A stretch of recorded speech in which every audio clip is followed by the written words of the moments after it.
बहुत शुक्रिया नाज़रीन प्रोग्राम ज्वाइन करने का। पंजाब असेंबली टूट चुकी है, अब जो है वो उसकी सिर्फ एक रस्मी कार्रवाई रह गई है और वो 14 जनवरी तक जो है वो उसका तहलील का नोटिफिकेशन बाकायदा जारी हो जाएगा। पाकिस्तान मुस्लिम लीग नून भी वाज़े तौर पर उसको रोकने की न उसमें कोई आइनी रास्ता है जो उसके लिए वो कोशिश कर सके। उसूली तौर पर पाकिस्तान मुस्लिम लीग नून तैयार हो चुकी है कि असम्बलियाँ तहलील हो जाएं और नए आम इंतखाबात हो जाएं। और उसके साथ साथ पख्तूनख्वा की सूबाई असम्बली भी 15 जनवरी को उसकी एडवाइस भी कहा यह जा रहा है कि वज़ीर आला खैबर पख्तूनख्वा जारी कर देंगे। 2 रोज़ तक गवर्नर खैबर पख्तूनख्वा उसे तहलील करने का नोटिफिकेशन जारी करेंगे। मुमकिन है कि खैबर पख्तूनख्वा में नोटिफिकेशन जल्द जारी हो जाए। तो अब नए सूबाई असम्बलियों के जो इंतखाबात हैं उसकी राह हमवार हो गई है, यानी पंजाब और खैबर पख्तूनख्वा में। कहा यह जा रहा है कि वफाकी हुकूमत और मुस्लिम लीग नून जो उसकी बड़ी स्टेक होल्डर है वो उसको उसकी जानिब से ये तजवीज़ आई है कि 12 अप्रैल तक इंतखाबात दोनों असम्बलियों के करा लिए जाएँ। लेकिन इसके साथ साथ जो बड़ी पेशरफ्त हो रही है वो ये है, हमारे ज़राए ये बताते हैं कि क्या इन 2 सूबों के अंदर सूबाई असम्बलियों के इंतखाबात कराने के नतीजे में उन्हें क्या फ़ायदे और क्या सियासी नुकसानात होंगे।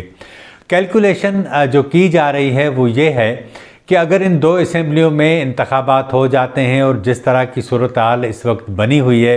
क्योंकि मौजूदा हुक्मरान जमात को जो सबसे बड़ा चैलेंज है वो ये है कि वो इस सारी सूरत हाल से किस तरह निकले, यानी उसे तकरीबन 10-12 अरब डॉलर चाहिए और उसके बग़ैर मुल्क जो है वो उस ट्रैक पर नहीं चढ़ सकता जहां बेहतरी की तरफ वो ट्रैक जाए। तो ये सबसे बड़ा चैलेंज है और वो चैलेंज उसी सूरत में पूरा हो सकता है कि तमाम सियासी जमातें एक पेज पर हों, माशी हालात को बेहतर बनाने के लिए तमाम जमातें इकट्ठी हों, तमाम स्टेक होल्डर इकट्ठे हों, उसके बाद जो भी फ़ैसला हो उसके ऊपर तमाम जमातें चलें ताकि मुल्क को नई जो है वो एक डगर पर लाया जा सके। लेकिन इस वक्त जो सूरत हाल नज़र आ रही है वो ये है कि एक तरफ तो पाकिस्तान की इस्टेब्लिशमेंट जिसने ये दावा किया था कि वो न्यूट्रल हो गई है, परवेज़ इलाही की जानिब से जब एतमाद का वोट लिया गया तो उसमें ऐसा लगा कि उनका न्यूट्रल होना मौजूदा पीडीएम हुकूमत के हक़ में किसी तौर भी नहीं था। और उसके नतीजे में जब एतमाद के वोट में इमरान खान और परवेज़ इलाही की कोशिशें कामयाब हुई तो फिर जो दूसरा बड़ा कदम था, यानी परवेज़ इलाही को जब कहा गया था कि किसी सूरत पंजाब असम्बली न टूटे, लेकिन उसके बावजूद उन्होंने पंजाब असम्बली तहलील कर दी। तो इस्टेब्लिशमेंट की जो ख्वाहिश थी कि पंजाब असम्बली तहलील न हो, पीडीएम की भी ये ख्वाहिश थी कि पंजाब असम्बली तहलील न हो, वो ख्वाहिशें अब जो है दम तोड़ चुकी हैं। क्योंकि परवेज़ इलाही ने गैर मुतवक्को तौर पर जिस तरह पंजाब असम्बली तोड़ने के हवाले से एडवाइस जारी की है, उससे एक बात तो समझ में आती है कि उन्होंने आने वाले दिनों के लिए पंजाब का जो इक़्तिदार है उसकी ड्राइविंग सीट पर अपना कपड़ा रखने की कोशिश की है। हालांकि अगर पीटीआई जीत जाती है तो सीएमशिप के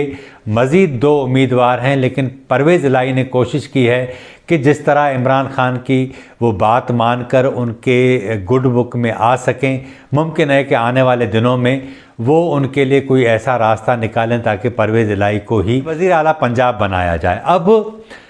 पीडीएम क्या करेगी इसके ऊपर तो हम बात करते हैं, लेकिन जिस तरह परवेज़ इलाही ने ये किया, यानी इस्टेब्लिशमेंट की जो न्यूट्रलिटी थी,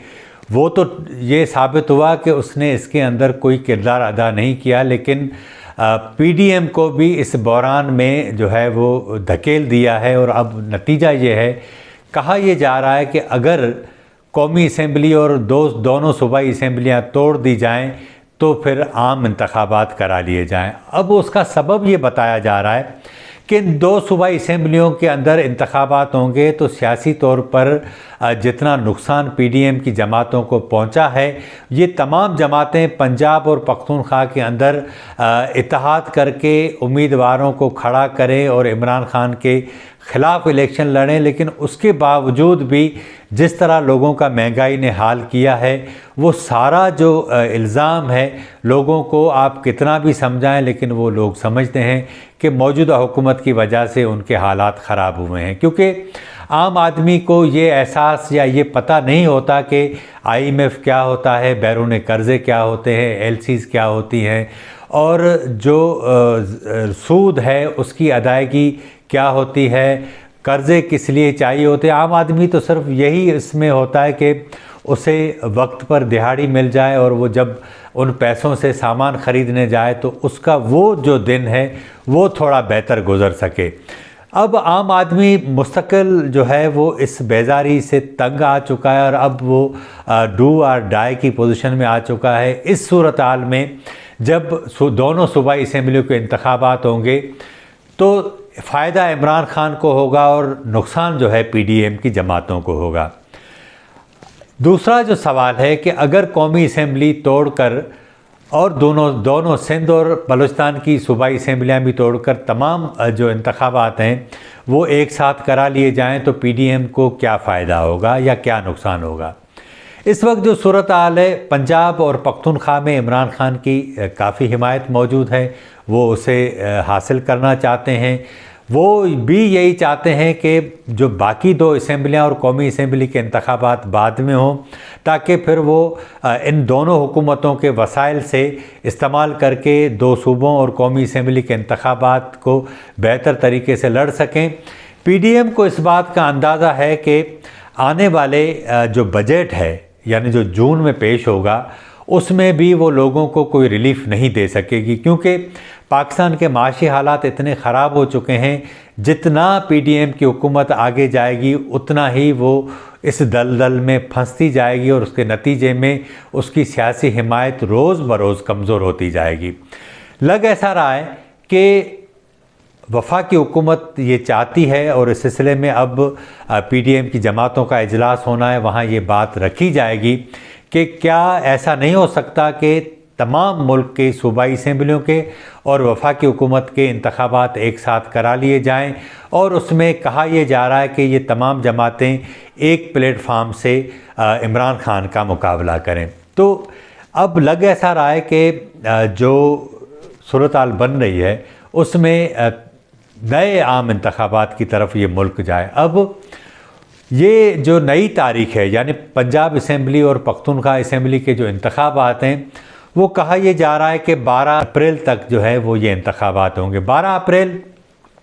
या 14 अप्रैल 90 दिन पूरे हो जाएंगे जो आइनी तौर पर तहलील होने के बाद। अब ये 12 अप्रैल या 14 अप्रैल जो भी हो, ये रमज़ान शरीफ हो, आखिरी अशरा ही होगा जिसमें ये इंतखाबात होंगे और ये वो दिन होते हैं जब